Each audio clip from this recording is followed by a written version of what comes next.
Hello लोगोफोर, रंजालि creation चेनेलावहाय नोंथांमोनखौ बरायबाय। आसा खालामो नोंथांमोनहा मोजाङैनो दङ। ओमफ्राय आं दिनै बे भिडिअनि गेजेरजों आंनि नायगिरि बिथांमोन आरो आंनि चेनेलखौहाय साबस्क्राइब खालामनाय बिथांमोनखौ आंनि गोसो गोरबोनिफ्राय रोजा रोजा साबायखर जासिहरबाय। थेंक इउ स' माच। लोगोसे आङो बिथांमोनखौ आंनि लोगो साननानै आरोबाव खेबसेबाव साबायखर जासिहरबावबाय। थेंक इउ स' माच लोगोफोर, आंनि चेनेलखौहाय साबस्क्राइब खालामनायनि थाखाय, लोगोसे नायनायनि थाखाय। आरो आङो प्रकाश नार्जारि फंबायनिसिमबो रोजा रोजा साबायखर बावहरबावबाय। बिथाङा आंनि रिकुवेस्ट खालामनाय बायदियै, आंनि खावलायनाय बायदियै मादैनिसिम आंनि फिसा अननायखौ हैनायनि थाखाय थेंक इउ स' माच फंबाय।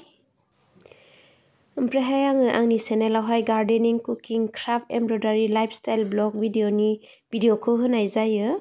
ओमफ्रायहाय लोगोफोर, आङो ओरैनो गार्देनिं भिडिअखौनो साबसिन मोनो। ओमफ्राय आङो बेवहाय बोथोर लायै बोथोर गार्देनिंनि सायावनो बांसिनै भिडिअ हगारनाय जागोन। आसा खालामो नोंथांमोनहा भिडिअखौ नायगोन होननानै।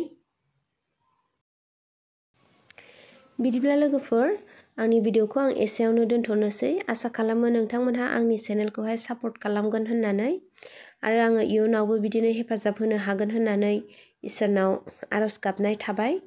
ओमफ्रायहाय लोगोफोर, आंनि भिडिअखौ मोजां मोनदोंबा लाइक, शेयार, कमेन्ट खालामदो।